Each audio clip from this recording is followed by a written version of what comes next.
Hello student good morning everyone Khageshwar recipe and education channel को समस्त को स्वागत जनाऊँगी। आज भिडियो मु नहीं आसी शिशु दिवस उपलक्षे एक सुंदर भाषणटीए जोटा कि 700 वार्ड विशिष्ट। या पूर्व मु गोटे 500 वार्ड विशिष्ट भाषण ऑलरेडी अपलोड कर सारी। जदि देखि नथिले देखि नेब। भिडियोटी भल लगे लाइक करदेव और जो मैंने मो चैनल नुआ अच्छो हृदय सहित सब्सक्राइब करनेब। तेबे भिडियोटी स्टार्ट करिया।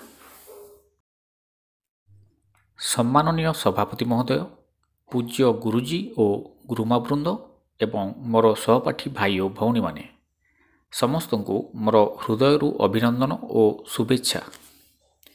आजिर यही पवित्र दिवस रे मते किछि कहिवार सुजोग मिलिथिबारु मो निजकु धन्य मन करुछि। आज आमे समस्ते एक अति प्रिय और खुशीर दिन पालन करुछु। ताहा हेउछि शिशु दिवस। प्रतिवर्ष नवेम्बर 14 तारिख रे समग्र भारत में यह दिनटी उल्लास और आनंद रे पालन करा जाए। यह केवल एक उत्सव नुहे, यह हेउछि शिशुमानंको जीवनर खुशी, निर्मलता और भविष्यत प्रति आम समस्तंको श्रद्धार प्रतीक। यह दिनटी पंडित जवाहरलाल नेहरू जन्मदिन अटे। से 14 नवेम्बर 1899 मसीह उत्तर प्रदेशर अलाहाबाद रे जन्मग्रहण करथिले। तांको पिता मोतीलाल नेहरू जने प्रसिद्ध वकील और राजनीतिज्ञ थिले और माता स्वरूप रानी नेहरू जने साधारण घरोई महिला थिले जिए नेहरू को नैतिकता और मूल्यबोध शिखाई।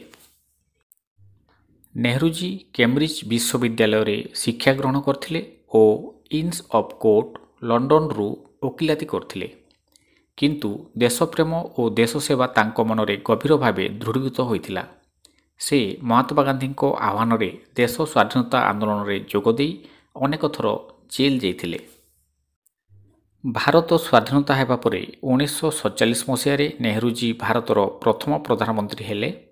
से देशर उन्नति, शिक्षा, विज्ञान और शांति पाई अनेक योजना आरंभ करथिले। आईआईटी, आईआईएससी और डैम प्रकल्प मध्य तांको दृष्टिभंगी और परिकल्पनार फल। से आधुनिक भारतर निर्माता भावे परिचित। नेहरूजी शिशुमानंकु अत्यंत भल पाउथिले। तांको मत थिला शिशुमानंको मन निर्मल और पवित्र। सेमानंको हस हेउछि देशर शक्ति। शिशुमाने मध्य तांकु चाचा नेहरू बोली प्रेम रे डाकुथिले। से सबुबेले शिशुमानंको सहित समय व्यतीत करी तांको आनंद और मन विकास रे भागीदार हेउथिले।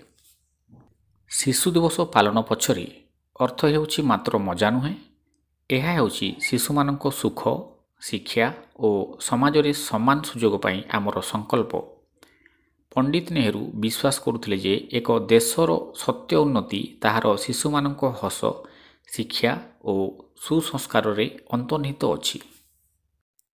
आजिर जुगरे आमे देखुछु जे अनेक शिशु दारिद्र्य, अशिक्षा और शिशु श्रम जीवन यापन करुछंती। यह नेहरूजींको स्वप्न सह संपूर्ण विरोधी।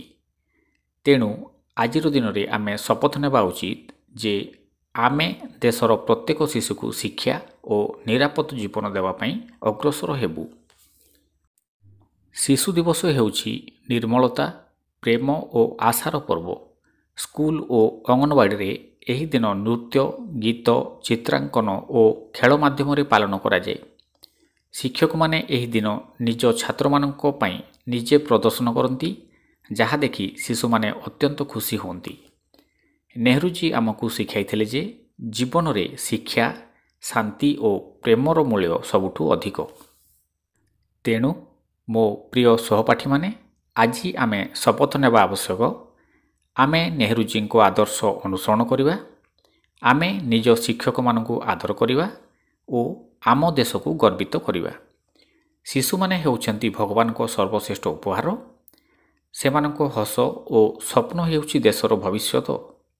आसंतु आमे सेमानंको हस को रक्षा करिबा, सेमानंको शिक्षा को सुनिश्चित करिबा और सेमानंको भविष्यत को आलोकित करिया पई प्रतिश्रुतिबद्ध हेबा।